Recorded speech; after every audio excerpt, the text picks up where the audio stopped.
Assalamualaikum warahmatullahi wabarakatuh. Di sini kami akan menjelaskan tentang proyek pembelajaran mesin kami yang berjudul Prediksi Performa Akademik Siswa Menggunakan Machine Learning. Dan untuk datasetnya sendiri, kami menggunakan dataset Student Alcohol Consumption Dataset. Perkenalkan, nama saya Angger Bagus Herlambang dengan NPI 14622000258. Dan saya Agus Danafil Mabrur dengan NB 14622000253. Next, untuk latar belakangnya, machine learning merupakan teknologi yang memungkinkan komputer mempelajari pola dari data dan menghasilkan prediksi secara otomatis. Dalam dunia pendidikan, machine learning dapat digunakan untuk yang pertama memprediksi performa akademik siswa, mengetahui faktor yang memengaruhi nilai siswa, dan membantu evaluasi progres pembelajaran. Dataset student alcohol consumption dipilih karena memiliki hubungan antara yang pertama konsumsi alkohol, yang kedua kebiasaan belajar, dan yang ketiga kondisi sosial siswa, dan yang keempat performa akademik. Nah, dengan analisis machine learning, sistem dapat membantu memprediksi kategori performa siswa berdasarkan data yang tersedia.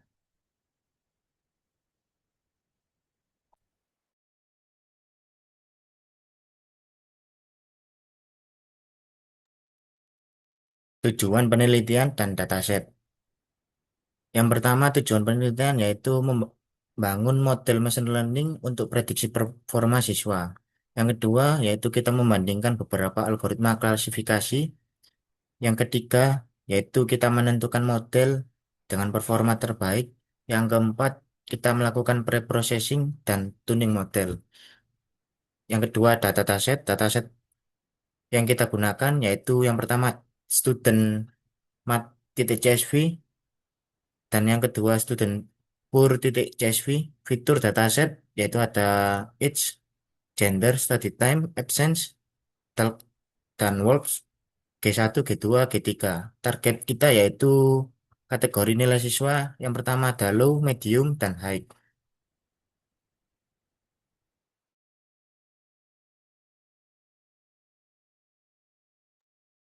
Nah, ini ada eksplorasi data analisisnya, atau bisa disebut IDA.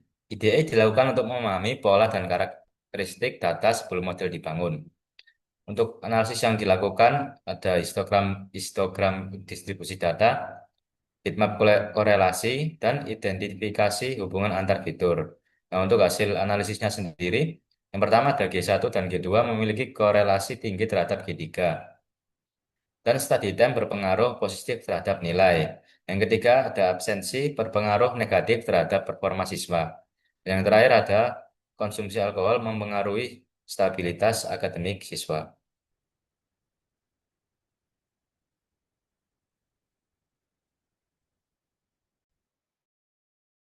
Selanjutnya ada pre-processing data yaitu ada tiga, yaitu yang pertama ada encoding. Encoding adalah data kategorikal diubah menjadi numerik menggunakan label encoding dan one hot encoding. Yang kedua, normalisasi, yaitu menggunakan standar scalar agar seluruh fitur memiliki skala yang seimbang. Yang ketiga, split dataset, yaitu 80% untuk training data dan 20% untuk testing data. Tujuan preprocessing yaitu agar model machine learning dapat memproses data dengan optimal dan menghasilkan prediksi yang lebih akurat. Nah, ini untuk algoritma machine learning. Ada menggunakan Key Nearest Neighbor atau biasa disebut KNN. Apa itu KNN? Menggunakan konsep tetangga terdekat untuk klasifikasi. Dan yang kedua ada decision tree, menggunakan struktur pohon keputusan untuk prediksi. Kemudian ada random forest, gabungan banyak decision tree untuk meningkatkan stabilitas model. Dan ada softmax regression, digunakan untuk klasifikasi multiclass dengan probabilitas. Dan yang terakhir ada neural network atau biasa disebut MLP, model deep learning untuk mempelajari pola kompleks.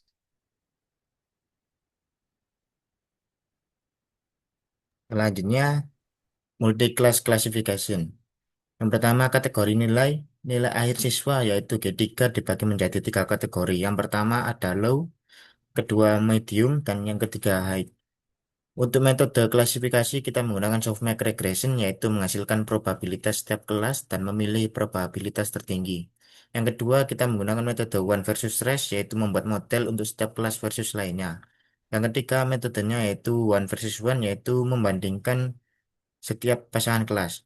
Rumus jumlah model one versus one yaitu frag n negatif satu kurung 2.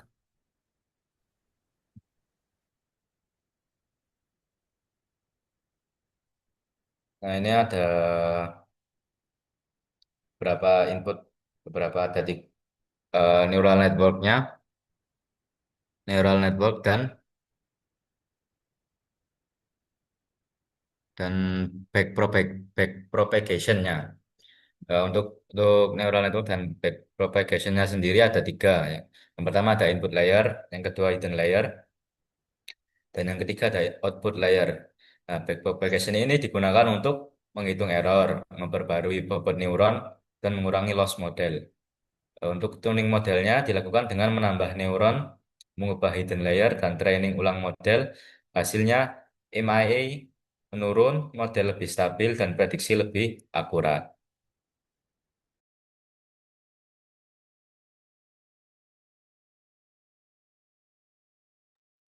Selanjutnya hasil dan analisis. Hasil pengujian model untuk KNN yaitu akurasinya 72%, untuk decision tree akurasinya yaitu 69%, untuk random forest akurasinya yaitu 70%. Analis yang pertama pre-processing sangat mempengaruhi performa model. Yang kedua, random forest stabil pada data nonlinear. Yang ketiga, softmax regression cocok untuk multi-class. Yang terakhir, neural network mampu mempelajari pola kompleks. Faktor paling berpengaruh yaitu yang pertama ada G1, yang kedua ada G2, yang ketiga study time, yang keempat failures, yang kelima absence.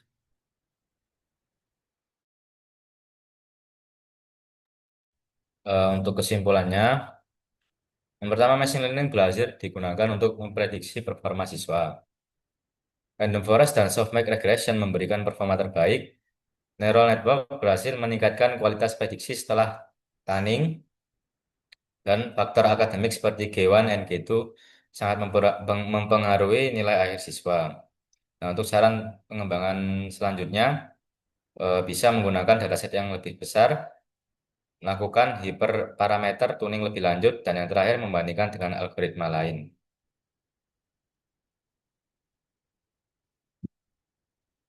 Selanjutnya kita ke project Google Colab.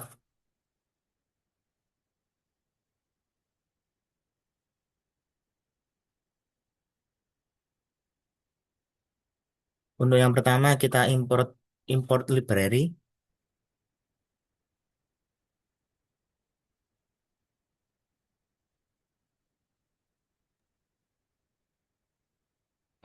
Nah, yang seterusnya yang kedua kita membaca datasetnya seperti ini. Untuk selanjutnya kita menggabungkan dataset yaitu dataset student math dan student pur.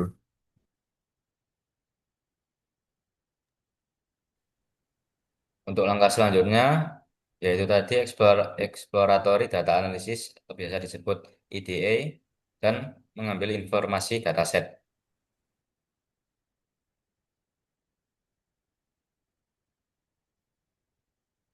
Untuk selanjutnya kita cek missing value jika terjadi data yang missing.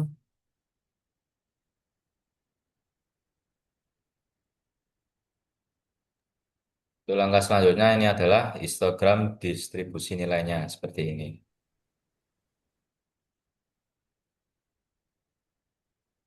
Untuk selanjutnya kita lakukan heatmap korelasi. Seperti ini heatmap korelasinya.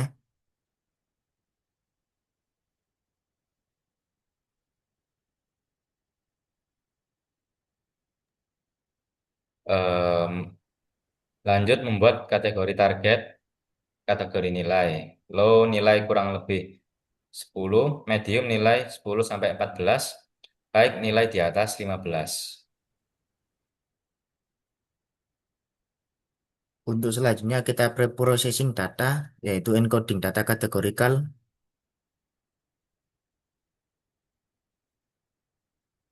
Step selanjutnya menentukan fitur dan target. Untuk selanjutnya kita normalisasi data. Step selanjutnya kita bagi datasetnya, split dataset. Untuk selanjutnya kita membuat model machine learning. Yang pertama ada Generis Network yaitu KNN. Untuk akurasi KNN 0,66.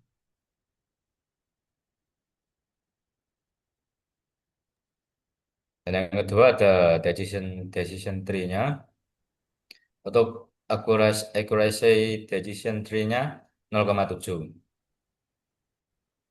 Untuk selanjutnya ada Random Forest yaitu akurasi Random Forest-nya 0,8. Step selanjutnya ada softmax regression.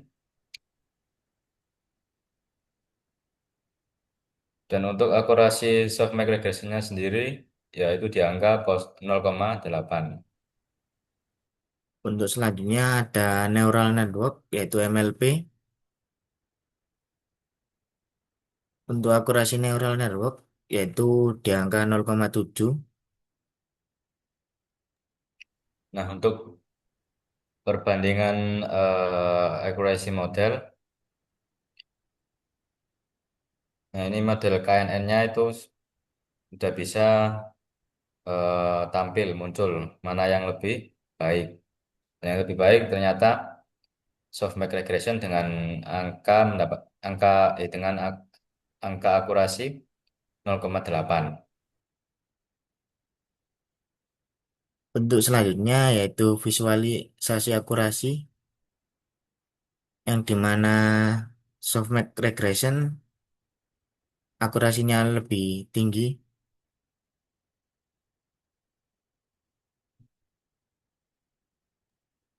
Terus selanjutnya confusion matrix random forest.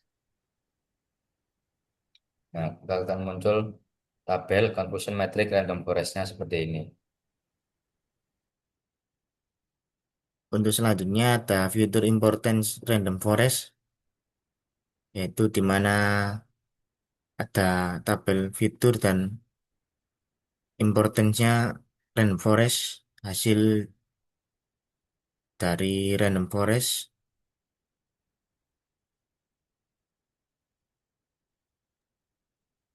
Demikian yang dapat kami sampaikan. Apabila ada kurang salah kata, kami mohon maaf sebesar-besarnya. Wassalamualaikum warahmatullahi wabarakatuh.